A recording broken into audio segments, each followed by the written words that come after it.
call. The mother was rushing her unresponsive child to our local hospital here in Pearsall, here in Frio County.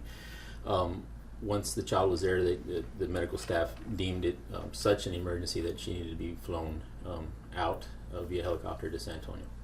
And so how does law enforcement get involved? Just anytime, I mean, we hear a call coming in about a unresponsive child. We want to know what happened. Is this some tragic accident? Is this something, more that needs to be looked into? And so we take any call like that very, very seriously. What was the next step? You did go to the residence at the trailer park?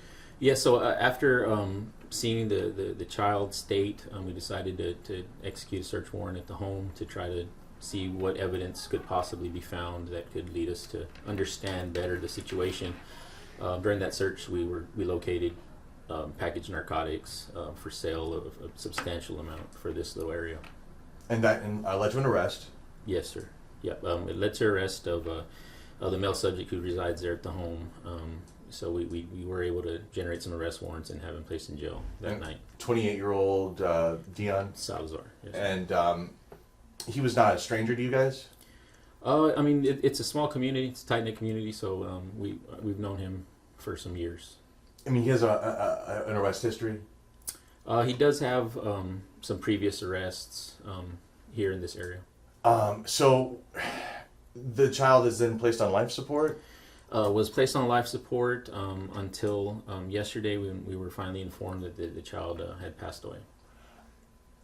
Does that in any way change the nature of this investigation? I know from the get-go you were already aggressively pursuing an investigation. It doesn't necessarily change anything. I mean, we were being aggressive and thorough, and of course holding out hope that this wouldn't happen. But in the event that it did, we would be well prepared and already well deep into the investigation.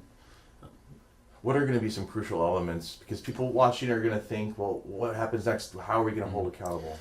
Most crucial for us is meeting with the medical staff, speaking with the medical examiner, getting that full report, and understanding exactly what was going on internally with the child, and then gearing that investigation towards that information. In the write-up, though, you do characterize the nature of the injuries as suspicious? Well, anytime you have a 10-month-old suffering or unresponsive, and again without any plausible real story as to how or why, I mean, obviously we have to get to the bottom of it and find out exactly what's been going on. I can't remember, though. Is it fair to say, though, that the child had sustained injuries? Yes. Okay. CPS involved now? Yes, sir. They've been notified. They're assisting in the investigation along with the Texas Rangers. You have been, not only with your involvement in the sheriff's office, but also as chief of police of Pearsall in this town for many, many years. How rare is this?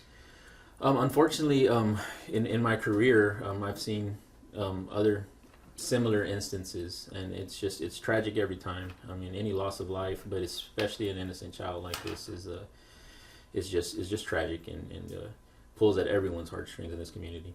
Is there things that law enforcement can do, messages they can send that can help be preventative in any way? I mean, we routinely try to put this information out to the people, and sometimes maybe they just glance over it. But if you see something, say something.